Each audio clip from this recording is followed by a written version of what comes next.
Hey guys, welcome to my virtual class. This is Miss Kiss. I miss you guys. I miss your smiling faces. I hope you're doing well. Please stay safe, stay healthy, wash your hands, stay inside.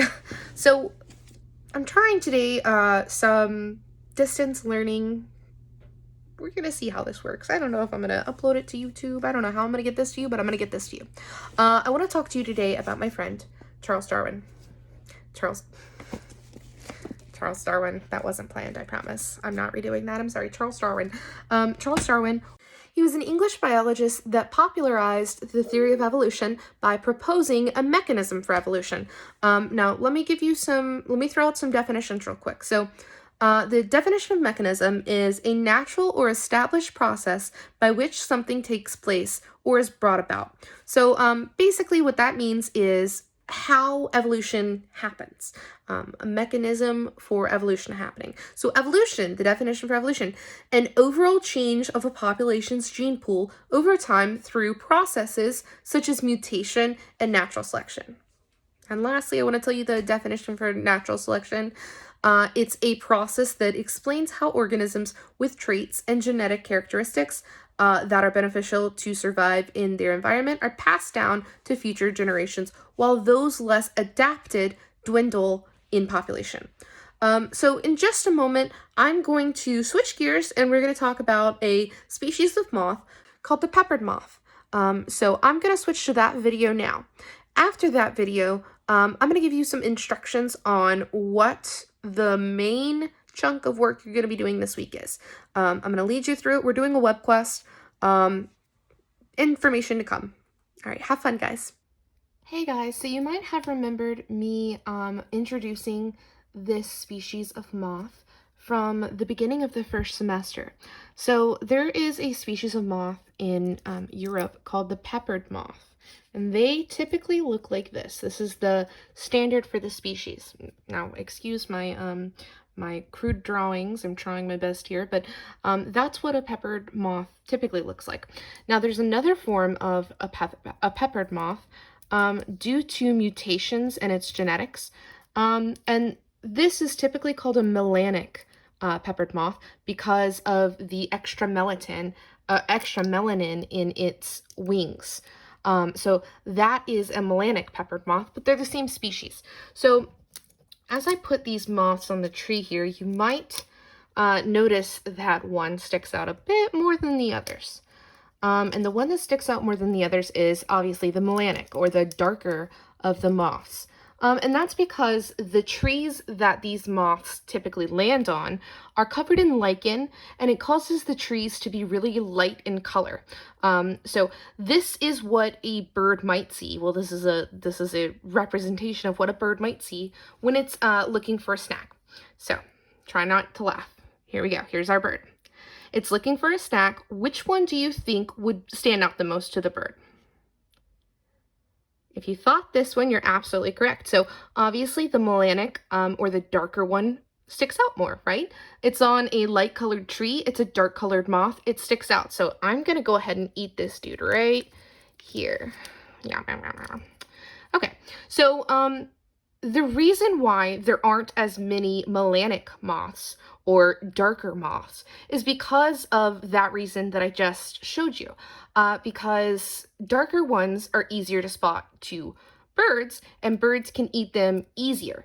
So birds can still see the white ones. They're just more camouflaged. It's harder for them to see camouflaged moths. So they eat the darker ones first in this situation. So the reason why this is a mutation that hasn't been so successful so far in our timeline right here is because the trees that they land on are very light colored, and they're camouflaged with the light color. But if you remember from the beginning of the semester, something happened in the 19th century that was very important to Europe. Can you remember what that was? Great Britain in particular. So it was the Industrial Revolution. And what happened with the Industrial Revolution is that in large cities, you had a lot of pollution due to the use of coal and you had coal fires. You had a lot of ash and pollution in the city. So instead of that nice light-colored tree, the lichen would actually die, and it would stain, the soot would stain the tree, and you'd get a darker colored tree. Now these trees are still essential for the lives of peppered moths. So let me put my peppered moths back on here. So we've got our peppered moths. They're light colored. They're adapted. This is called an adaptation. They've adapted to their trees covered in lichen, which makes the trees lighter. Bear with me. There we go. And then we've got, every now and then, we'll get a member of the population that's melantic. Like I said, that is a mutation. So sometimes that mutation will come up. And the reason, I meant to say this earlier, the reason why that mutation wasn't equal to or more than the color of the normal white peppered moths is because it was not a mutation that allowed the species to survive for very long, because it let them get picked off by birds. So what we're talking about today is natural selection. Natural selection happens because of an organism's features or phenotypes. Phenotype is what an animal looks like due to its genetics. So this animal's phenotype involves being white and peppered. That's the coloring. It's called peppered moth. And then this one is melanic, which means it's darker. It has more melanin in it. So previously on the lighter tree, the advantageous or the gene that would cause the moths to be able to survive is the peppered trait, the peppered allele. So that means that there would be more in the population that would be able to blend in with the trees. Now, what do you think is going to happen when this birdie comes along and looks for a snack? Is it going to go for the dark one again? It's not, because now the trees are black, they're covered with soot. So now the moths that stick out are the white or the peppered moths. So now my birdie's gonna come in and it's gonna see these guys first. So I'm gonna go ahead and tear these suckers off. So when predators can point out a specific trait, that trait won't be as prevalent in the species or in the population because the predator prefers that trait. So in this case, now that the trunks of the trees are dark, the prey now prefers or eats more of the white moths. So now what happens is these darker guys, the melanics, are going to be able to produce more. They're going to reproduce more. And the reason why they're going to be able to produce more, they weren't choosing before not to reproduce. It was because the predators were eating them before they could reproduce. So when a species has a mutation that helps it survive longer, that mutation is going to be passed on. It's going to be passed on much more frequently than, in this case, the white moth's genes, because these guys are surviving longer. So now what we see, and what we did see, this is a real-life example, what we saw is that the population, there we go, the population of melanic peppered moths skyrocketed during this time because microevolution took place. That is the change in time in a species due to natural selection. Natural selection is the pressure placed on a species that selects for certain genes. So in this case, our pressure was birds, and the pressure they were putting on to the species is they were eating whatever they could see. They could see these guys right here. Those are really easy to see, right? So they could see these guys, they would eat them first in this scenario.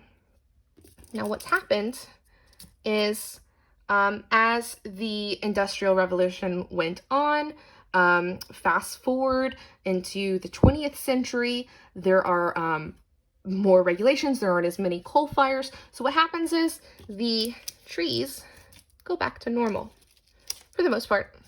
They aren't as soot covered, certainly. So now let me tear this off. So now we've got our normal trees again, and guess what happens? You probably guessed right. My birdie is going to eat all of the brown ones again, and now we have the majority of our moths being, what color do you think? White. Oh, if I can get it on there, there we go. White. So once again, we're back to the beginning. The soot is off the trees are covered with lichen. So now it is once again harder to see these moths. So now if we put a melanic moth up here, my birdie's gonna eat it. And this guy is not gonna survive long enough, or it's not gonna have the same possibility. Sorry about that, I got cut off. So what I was saying is the darker moth is not going to have the same possibility to mate and to reproduce because there aren't as many of them around, because my selective pressure, which is my birds, are preferring them, and they're eating them before the white moths, because the white ones blend in currently, whereas the darker ones do not. Hopefully that makes sense. This was a real-world example of natural selection that hopefully you can think back on when you are maybe having some confusion or you're trying to think of some examples. Always remember the peppered moths. This week, I figured you guys could use some fun. I know you're cooped up, so I'm going to be having you guys do a sort of web quest. So you're going to be playing a game today. You're going to be clicking on the link, and this is what you're going to see. You're going to see some stuff about Charles Darwin. You can click on learn about natural selection if you'd like. But this should be the first page you see. Now you are going to have some questions to answer today.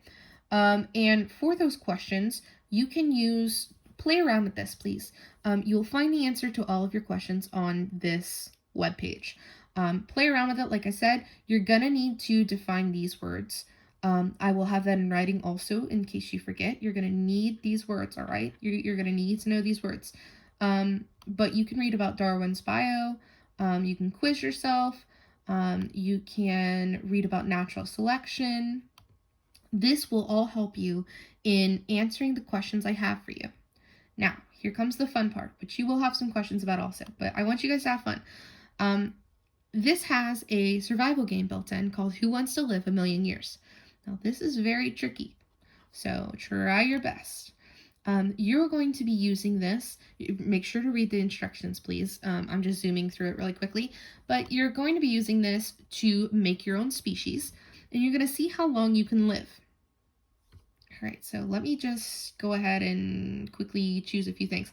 So starter population. I'm going to select 3 variants to begin the game. So these are my variations. Long neck.